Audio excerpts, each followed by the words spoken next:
Muy buenas tardes a todos nuestros seguidores y seguidoras de Justicia en Debate. En esta ocasión nos complace la presencia del doctor Humberto Abanto Verástegui, abogado por la Universidad Nacional Federico Villarreal, egresado de la maestría en Derecho Constitucional por la Pontificia Universidad Católica del Perú. Es operador jurídico especializado en Derecho Constitucional, Derecho Procesal, Derecho Internacional de los Derechos Humanos, Derecho Internacional Humanitario y Derecho Internacional Penal, con alta calificación en la defensa de derechos fundamentales en general y del debido proceso. Es socio principal en Abanto Verástegui Abogados, con quien dialogaremos sobre el derecho penal. Bienvenido, doctor.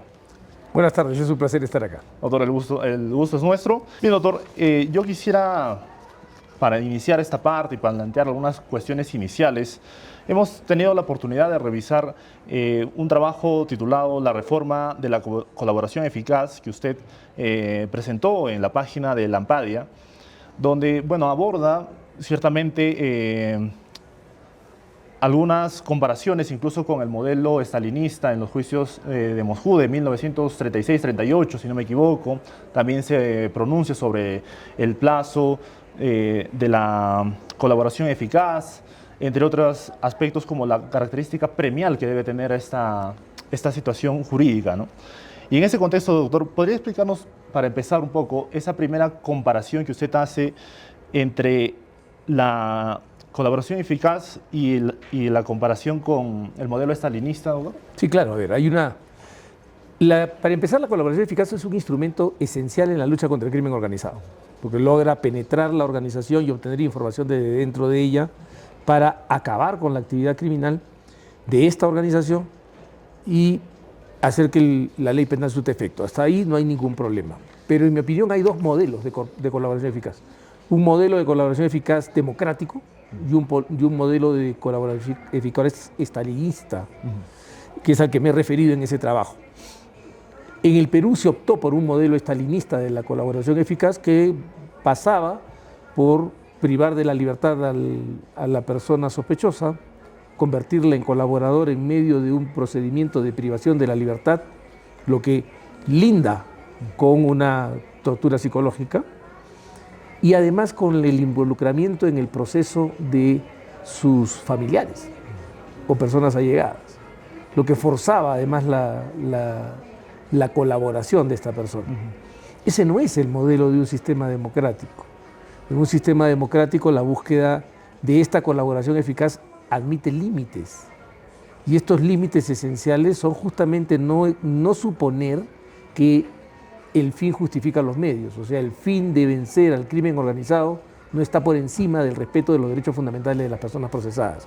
Por eso es que yo creo que lo que tuvimos en el Perú, por lo menos entre los años 17, 18 y 19, y aún de alguna manera en el caso de la señora Benavides, es un modelo, es una práctica que hubiera despertado el orgullo del fiscal Andrei Vichinsky en los juicios de Moscú. Claro que sí, doctor. Y bueno, también como le había preguntado, también se pronuncia sobre el plazo que debe considerarse, ¿no? Incluso creo que había una propuesta de 36 meses, pero la evidencia empírica y también la doctrina de la propia Corte Interamericana de Derechos Humanos ha revelado que existen procesos que duran incluso más de 50 meses, ¿no? No puede haber. En el Perú, el proceso de colaboración eficaz no tenía plazo, lo cual es grave. Dos, se inventó la supuesta progresividad del procedimiento de colaboración eficaz. En realidad, la colaboración eficaz no es un proceso, no hay dos partes en contienda frente a un tercero imparcial. Hay dos partes avenidas a un intercambio de información por premios. Eso es lo que hay. Entonces, no hay controversia. Y, por lo tanto, la norma original establecía una revelación total y un cese total de la actividad delictiva. No puede ser que yo haga un acuerdo en el que diga, si te encuentro otras cosas tú tendrás que colaborar. Eso no es colaboración eficaz. Eso es la perversión de la colaboración eficaz a favor del colaborador. Entonces, no había plazo, se le entendió progresiva y no ha habido una efectiva proporcionalidad en el sentido de correspondencia entre lo que se entregaba y lo que se entregaba como información y lo que se daba como beneficio por parte del Estado. Esto merecía una corrección. Entonces, se optó el legislativo optó por ponerle un plazo al proceso de colaboración eficaz. Se pegó el grito al cielo, pero se olvidaba que una de las características esenciales del procedimiento de colaboración eficaz es la celeridad. Si yo quiero los beneficios que el Estado me está ofreciendo por la delación, tengo que correr por ese beneficio. No es que yo lo voy a hacer al ritmo que yo quiera y tener a la autoridad estatal sometida a mi compás. Entonces, finalmente la norma está como está y vemos que contra lo que decían, la colaboración eficaz no ha desaparecido, ni ha terminado, ni se ha generado ninguna crisis. Correcto, doctor. Observamos aquí que de alguna manera el Estado ciertamente tiene algunos fallos, carencias, vacíos. Lamentablemente ponen precisamente al colaborador en una posición quizás a la luz de los hechos desventajosa, ¿no? No, porque tiene que estar en una posición desventajosa. Eso no es un problema.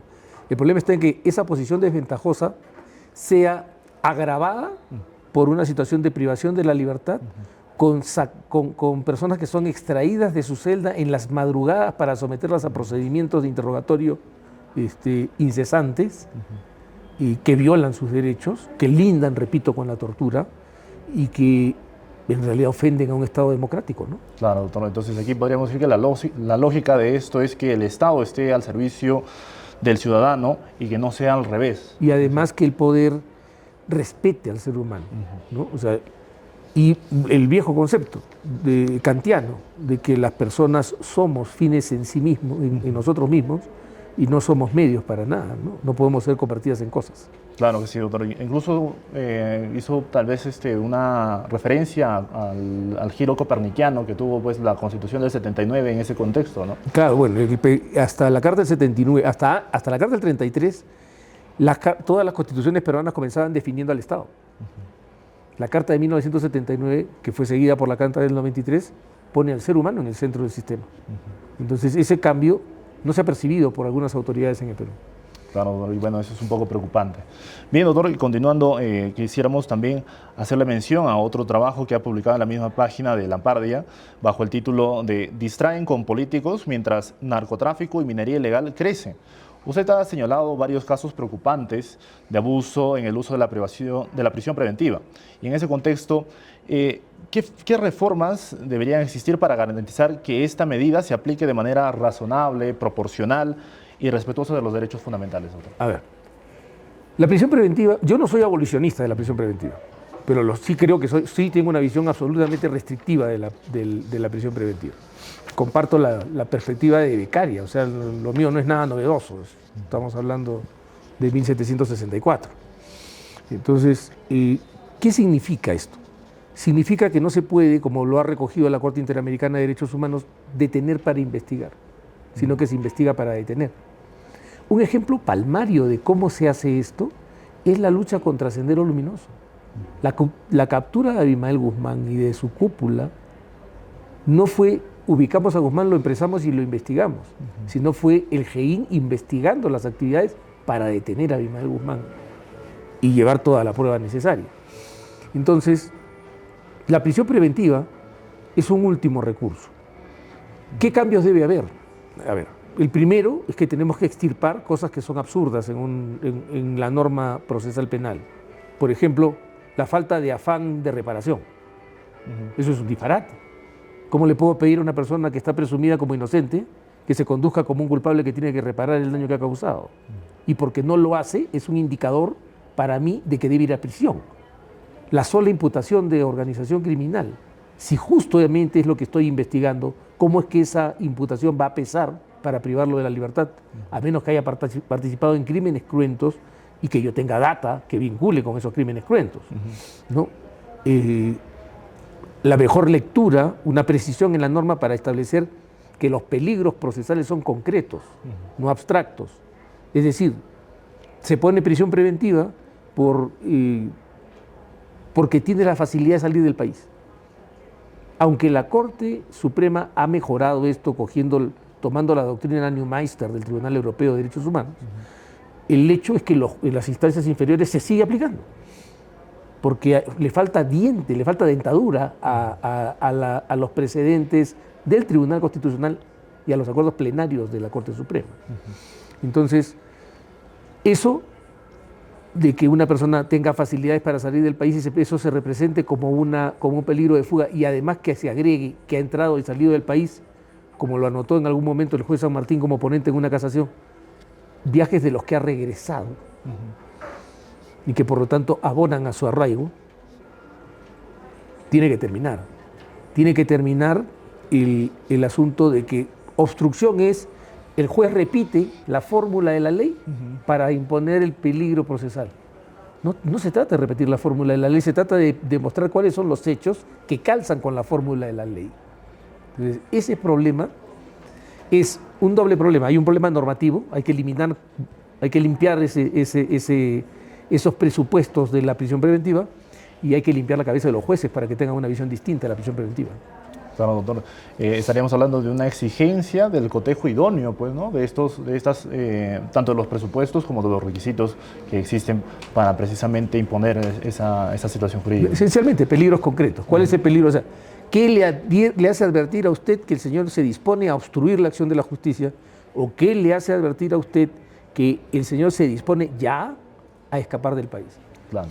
Y doctor, bueno, también, digamos, los últimos años han estado envueltos un poco en revelaciones dramáticas, tanto de parte de expresidentes y de parte incluso de los propios persecutores del delito, ¿no? Como ha sido en el caso de Lavallato, que en un principio esta investigación se presumía idónea, diligente, y lamentablemente el Ministerio Público, cuando se ve envuelto en en casos lamentables quizás, como que todo empieza a desvirtuarse y a tener una perspectiva distinta, doctor. Y se ha pronunciado al respecto. No, yo soy claro en eso. El caso de Lavallato, que debió ser un ejemplo de limpieza moral del país, se transformó en un ejemplo de destrucción del sistema político. Y jugó, no se puede negar la sincronía, con un programa de toma del poder del poder absoluto, por quien estaba en la presidencia en aquel entonces. No hay que olvidar que un presidente abandona la toma de mando de otro presidente de un país vecino para venir a interferir en las decisiones del Ministerio Público y mantener al equipo que estaba haciendo esta investigación en el caso Lavallato. Entonces, es una pena, es una oportunidad perdida para el país, para esclarecer las cosas. La investigación de la Comisión Lavallato en el Congreso estableció sospechas sobre más o menos 13 contratos y solamente 4 han tenido una colaboración eficaz. Y aquellos que no han tenido nos van a costar muchísimo dinero y nos están costando dinero. Las interoceánicas se siguen pagando cada año. Se vendió la central hidroeléctrica de Chaglia, se vendió la participación en Rutas de Lima, Olmos está ahí, también está por disponerse. Entonces la pregunta es, ¿qué ganamos? Claro. Excepto que algún pequeño grupo se hiciera del poder en el país. Y bueno, esa es la parte que sopesa sobre todas, y sobre todo en la seguridad nacional, en la seguridad, o en todo caso en la identificación que tenemos nosotros como ciudadanos con el Estado y cómo se administran, ¿no? Agenciar estos procesos y que luego terminen de esa manera pésima, finalmente es una imagen negativa. Es una pena, más que una imagen, es una oportunidad perdida. Claro. El Perú tuvo la oportunidad de hacer un trabajo de sanación moral y de sanación jurídica, y no ocurrió así. Claro, doctor. Bien, doctor, ¿usted cree que el derecho penal debería centrarse más en la rehabilitación del delincuente que en el castigo? El derecho penal democrático está centrado en eso. El problema es que en el Perú las promesas del derecho penal democrático no se cumplen. Tenemos un caos en los establecimientos penitenciarios. El programa penitenciario no se cumple, y no por culpa solamente de las personas que están privadas de libertad, sino por culpa del Estado. Nuestros penales están hacinados. Han llegado a un punto de tuburización que el Tribunal Constitucional ha puesto en evidencia y declarado un estado de cosas inconstitucional, y además ha dado un plazo para que esto se repare. Sin embargo, no vemos construcción de penales, pero ocurre algo muy paradójico. Y es que cuando el Estado quiere construir penales, voy a dar un ejemplo muy sencillo, Cañete y Cantera 2. El gobierno municipal se opone a que se construya el penal. Sin embargo, dicen que tienen un problema de delincuencia. ¿Cómo es este modelo en el que gobiernos subnacionales pueden frenar la acción de políticas nacionales en materia penitenciaria? Ahí hay un tema que creo que debería ser resuelto por el Tribunal Constitucional. En mi opinión, ningún alcalde tiene el poder de oponerse a una política pública de carácter nacional. Pero está ocurriendo y el Ejecutivo no hace nada. Es decir que, bueno, como hay un dicho un poco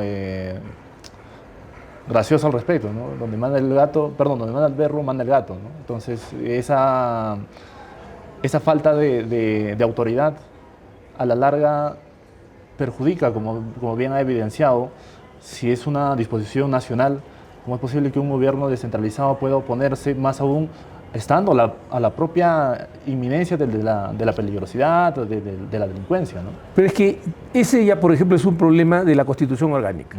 Y tenemos que ser sinceros. El constituyente del 93 no fue suficientemente cuidadoso con la distribución de las competencias y la prevalencia del gobierno nacional. Entonces ni siquiera hemos federalizado el país, lo hemos distritalizado o lo hemos provincializado, porque ha sido el alcalde provincial de Cañete el que se ha opuesto a que se construya un establecimiento penitenciario, como lo quiere hacer el alcalde distrital de Ancón ahora para que no se haga Piedras Gordas 3. Entonces, llega el momento en que hay que empezar a preguntarse quién manda aquí y cómo se tiene que hacer el cuadro de reparto de las competencias en la Constitución y cómo se desarrolla además en la legislación. Nosotros hemos visto casos, ustedes están muy jóvenes, pero tal vez si revisan los archivos van a encontrar un pleito que hubo por el control de la Municipalidad Provincial de Chiclayo hace como 18 años, que terminó con el Palacio Legislativo incendiado. No había gobierno y no había una norma que le permitiera al Estado tomar control de esa municipalidad, al gobierno nacional. Alan García, en un gesto audaz, lanzó un decreto supremo y puso un gobierno transitorio. Pero tuvo suerte que todos estuvimos de acuerdo, porque pudo haber asumido una responsabilidad muy seria, porque esa competencia no la tiene el Poder Ejecutivo. Entonces, es necesario empezar a repensar la relación entre el gobierno nacional y los gobiernos subnacionales, particularmente en momentos de crisis y en la confrontación con políticas nacionales. Claro, doctor. Y bueno, precisamente como esa falta de legitimidad que tiene el Estado Nacional se debe precisamente a lo que veníamos comentando, ¿no? A estos reiterativos hechos que ponen en evidencia actos deleznables de los primeros mandatarios de nuestro país, y tanto es así el caso como por ejemplo del expresidente Vizcarra, que en un acto, como ha mencionado, audaz, en un momento cerró el Congreso para resolver una época de crisis, ¿no? Pero ciertamente, pasado el tiempo, nos damos cuenta de que esos son eventos, digamos, afortunados que nos toca vivir, pero más allá de eso, el señor era, pues, lamentablemente una persona que, más allá de velar por el bienestar general, velaba por el bienestar personal, ¿no? A ver, la crisis fue una crisis fabricada, la crisis política fue una crisis fabricada a partir del hecho de que un partido obtuvo una mayoría holgada en el Congreso de la República. Y esta cantaleta comenzó con el gobierno de Pedro Pablo Kuczynski hablando de un Congreso obstruccionista de la manera más desleal en términos constitucionales. ¿Por qué? Porque si ustedes revisan, y yo los invito, como son estudiantes, a que hagan esta revisión, ¿no? Van a encontrar que no ha existido desde 1980, que entró en vigencia la Carta de 1979, hasta hoy, porque la Carta del 93 tomó la delegación de facultades legislativas de la Carta de 79. No van a encontrar una delegación de facultades más extensa en el tiempo, ni más extensa en las materias, que la que le dio el Congreso supuestamente obstruccionista a Pedro Pablo Kuczynski. Kuczynski pudo legislar sobre casi todas las materias por una delegación del Congreso, que en mi opinión fue una abdicación de la tarea del Congreso de la República, en un gesto extremadamente equivocado, porque ese no es el sentido democrático. Yo recuerdo que Alan García y la célula parlamentaria aprista en el gobierno de Toledo, siendo la primera fuerza de oposición, les pidieron facultades. Le dijeron, no, que venga el presidente del Consejo de Ministros con su paquete de leyes, los discutimos y los aprobamos acá. Y se discutieron y se aprobaron. Yo en ese momento era asesor en el Congreso de la República y me consta que el 85% de los proyectos presentados por el Poder Ejecutivo fueron aprobados en brevísimo plazo, sin necesidad de que el Congreso abdicara de sus competencias y entregara la sábana de facultades legislativas que le entregó a Pedro Pablo Kuczynski. Entonces yo no entiendo cuál era la obstrucción. Ahora, interpelar ministros no es instrucción, no es obstrucción. Es un mandato de la Constitución. Es un poder que le ha dado el constituyente al Congreso para controlar la marcha del Poder Ejecutivo. Y censurar ministros tampoco es obstrucción, porque si obstruir fuese censurar ministros, el constituyente no hubiera puesto la censura de ministros en la Constitución. ¿Y cuántos ministros fueron finalmente censurados en ese periodo? ¿Cuántos ministros fueron censurados en el gobierno de Belaúnde? ¿Cuántos ministros fueron censurados en el gobierno de José Luis Bustamante y Rivero? ¿Cuántos ministros fueron censurados en el gobierno de Prado? Por hablar de los gobiernos elegidos. Nadie hacía ese escándalo. En Estados Unidos el presidente de la República ha enfrentado, todos los presidentes de los últimos 20 años han enfrentado el problema de que el Congreso no les aprobaba el presupuesto. Y usted no ha escuchado a los presidentes decir que el Congreso es obstruccionista y que la democracia americana está a punto de terminar por ese acto, sino que siguen actuando y siguen negociando porque la política es negociación. Claro. Solo que en el Perú un conjunto de personas y un sector de la prensa han hecho que la voz negociación sea sinónimo de negociado, cosa que es falsa. En unas democracias se tiene que negociar por una razón sencilla, porque no se tiene mayorías. Solo las dictaduras no negocian. Claro, doctor, y bueno, finalmente como ha mencionado, ¿no? Si bien es cierto, hay una negociación intrínseca de la actividad política, pero hay momentos específicos que nos hacen ver que esto es como un juego de niños, ¿no? Como un intercambio de concesiones mutuas en el que yo me retiro del poder sin antes indultar al padre de los Fujimori, ¿no? Entonces... A ver, el indulto al señor Fujimori para mí, además porque he defendido eso públicamente, era una urgencia moral histórica. Quiero explicar esto. Si hay algo que nos avergüenza históricamente es la muerte de don Augusto B. Leguía, finalmente en el Hospital Naval, pero ya trasladado in articulo mortis, cuando se le pudo trasladar antes, desde el Panóptico, que es donde ahora está el Sheraton, eso era el Panóptico, esa era la cárcel. Hacia Washington estaba el Hospital Naval, donde está la Clínica Internacional hoy día. El gobierno no quiso trasladarlo. No le dio atención médica. El señor tenía un cáncer a la próstata muy avanzado. Su hijo tenía que ponerle la sonda para que pudiera orinar. Y se murió murió prisionero. Dejamos a un moribundo morir en una prisión, en buen romance. Los hechos han demostrado que el señor Fujimori estaba muriendo. ¿Queríamos otro cadáver entre las manos para vergüenza histórica? O sea, yo creo que la decisión de indultar a Fujimori fue una muy buena decisión. Y que le hizo bien a él y le hizo bien históricamente al país. En el corto plazo, donde las pasiones son muy agitadas, muy encendidas, claro que se ve mal, pero hay que tener también perspectiva histórica. Y la perspectiva histórica es que nos salvó de repetir la villanía que cometimos con Leguía. Correcto, doctor. Bueno, siempre es importante contar con una elucidación que nos permita pues, ampliar un poco la visión, ¿no? Y ahora bien, doctor, continuando, me gustaría abordar el caso del ciudadano estadounidense William Trickett Smith II, conocido en Perú como el asesino de la maleta, ¿no? Quien fue condenado a 31 años por parricidio y cuyo proceso judicial generó gran repercusión mediática.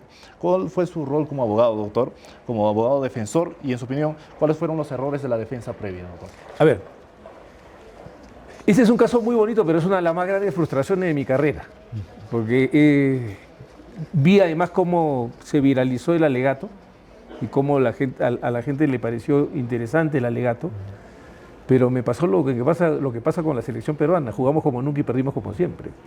¿No? Entonces, ¿qué pasó con William Trickett Smith? William Trickett Smith su esposa muere, no está definido en los hechos si él la mata o si ella padece una muerte súbita. Eso no está definido. Sí está definido que él entró en pánico y trató de disponer el cuerpo y dispuso el cuerpo. Lo lanzó al mar envuelto en una maleta con cadenas y piedras, etc. Y el terremoto del 7 de agosto del 2007 fue el que 11 de agosto de 2007 creo que fue, no me acuerdo exactamente, hizo que saliera a flote. Su defensa, esto es lo que me informó él a mí, yo fui su abogado en el Tribunal Constitucional, en realidad en todo el habeas corpus, su defensa le planteó, él quería guardar silencio y él negaba ser culpable. Su defensa le dijo, tú puedes hacer, porque el abogado que lo defendía, el estudio que lo defendía, tiene oficina también en Estados Unidos y al mismo tiempo que en Perú, se ejerce en 2 lugares. Le dijo, tú puedes hacer lo mismo que se puede hacer en Estados Unidos aquí. Tú puedes terminar este caso rápidamente y tener una pena más baja. Entonces él escucha esto.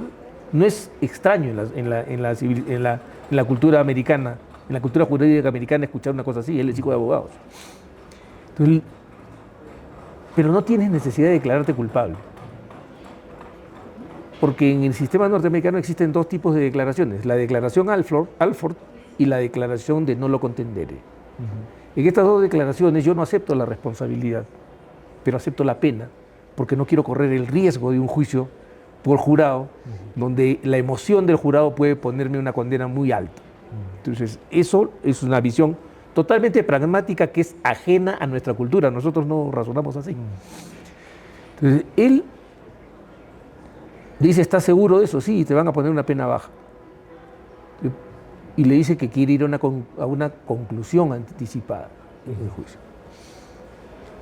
Como va a la conclusión anticipada, la sala le dice, tiene que declarar. Y dice, no, yo quiero guardar silencio. No, tiene que declarar. 5 veces es enviado a conferenciar con su abogado y para que su abogado lo convenza de que tenía que declarar. A mí me ha dado mucha tristeza ver que el Tribunal Constitucional diga que eso no viola el derecho a la no autoincriminación. En realidad me ha causado mucha pena porque pensé que por lo menos ese aspecto ya me hubiera dicho no, pero no basta, eso no fue la razón de su condena, sin embargo encontramos que esto sí es una violación, ¿no? Y por lo tanto no vamos a revertir la condena, en fin, por las razones morales que quieran, porque razones jurídicas no había. Pero decir que una persona puede ser enviada 5 veces a conferenciar con su abogado, ser intimada por los jueces, para que declare en un juicio y que el tribunal diga que eso está bien, está mal. Y por otro lado, cuando sube a la Corte Suprema el caso, la Corte Suprema dice que Trickett Smith abusó de su derecho a guardar silencio, lo que me parece otro disparate monumental. ¿Cómo puede abusar a alguien de su derecho a guardar silencio? Pero está escrito en un recurso de nulidad, expedido por la Corte Suprema de Justicia de la República del Perú. Entonces, me frustra porque creo que el tribunal perdió una buena ocasión si su deseo por el impacto moral que tiene el hecho de que se le piense asesino de su esposa, de haber dispuesto del cuerpo, etcétera, les impedía liberarlo. Bueno, finalmente la potestad jurisdiccional reposa en ellos, pero la defensa del derecho fundamental a la no autoincriminación debió prevalecer allí. Entonces, estas cosas ocurrieron. Entonces, lo que yo entiendo es que Trickett Smith tiene una condena, no diría yo injusta, sino que diría que es arbitraria, porque no es fruto de un debido proceso. Si yo digo, si yo soy engañado y me dicen que voy a asumir solamente la pena, no la responsabilidad, cuando en nuestro sistema la conclusión es asunción de la responsabilidad de la pena, y si además cuando yo no quiero hablar 5 veces me mandan a conferenciar con mi abogado para que me convenzan, y además el juez me intima abiertamente en un juicio público a que hable, y luego la Corte Suprema dice que yo abusé de mi derecho a guardar silencio, uno tiene que preguntarse más o menos en qué país del África se encuentra, ¿no? Bueno, doctor, sí, definitivamente hay consideraciones que pueden ser argumentadas con justicia, ¿no? Pero cuando hay algo concreto que a propósito se busca justificar, eso es lamentable, ¿no? A mí me ha dado mucha pena esa resolución. definitivamente, doctor. Bien, doctor, ha sido un gusto tenerlo Muchas con gracias. nosotros. Muy amable, doctor. Muchas gracias.